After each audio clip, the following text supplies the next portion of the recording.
Ending the war is worse than Ukraine losing. Experts from the Washington Post have long debated the prolonged war in Ukraine. In November 2022, when Ukraine was in a more favorable position to negotiate a peace settlement, they opposed it. At that time, the Washington Post argued that President Zelensky and his Western supporters certainly understood that peace talks would eventually be necessary. However, declaring or even hinting at the possibility of negotiations prematurely before Ukraine exhausted every opportunity to retake occupied territory would only lead Putin to believe that time was on his side, encouraging him to prolong the war.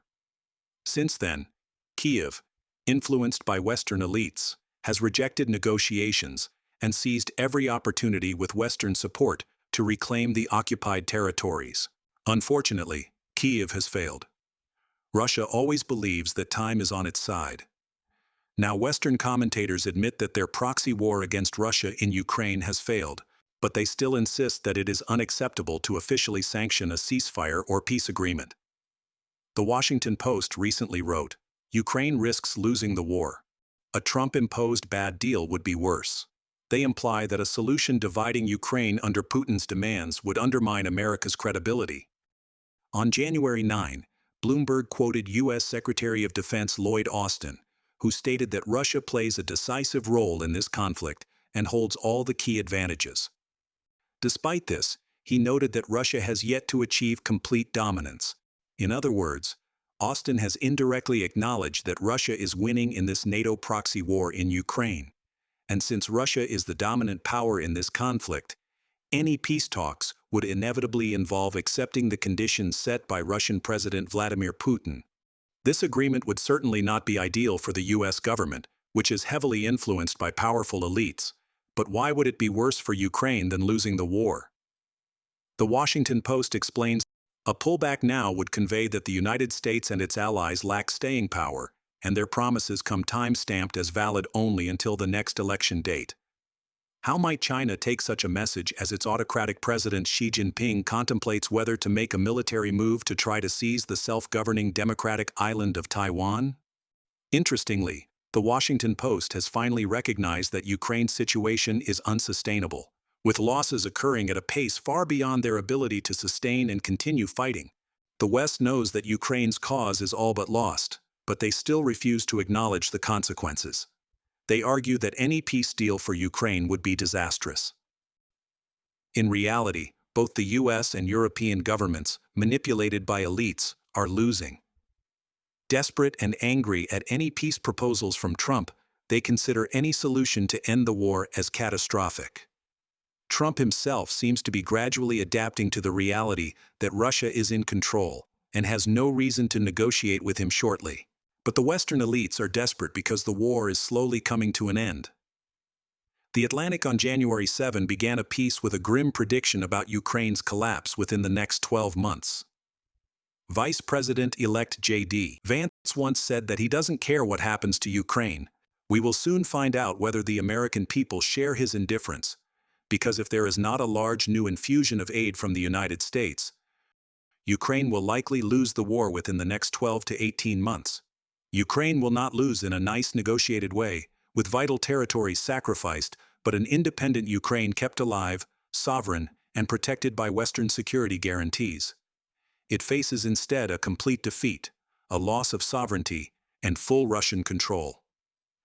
Months ago, Western hawks still held on to the illusion that Ukraine could retain most of its territorial integrity and sovereignty, but now the situation has become truly catastrophic, with the acknowledgement that Ukraine faces a total defeat, losing its sovereignty and falling completely under Russian control.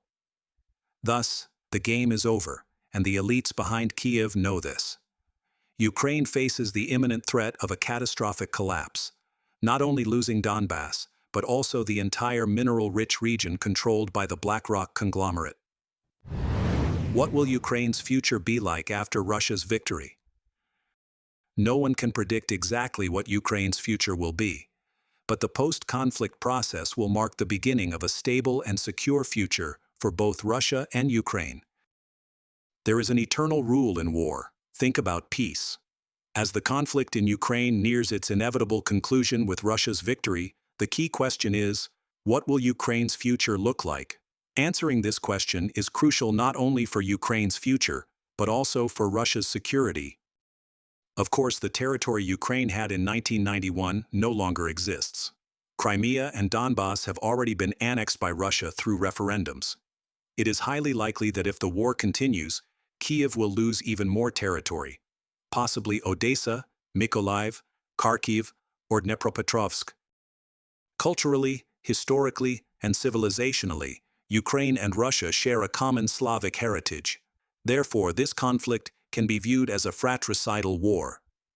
Russia's goal is the denazification of Ukraine, meaning the removal of the neo-fascist Bandera regime. From Russia's perspective, the invasion of Ukraine is not an imperial conquest, but a matter of national security.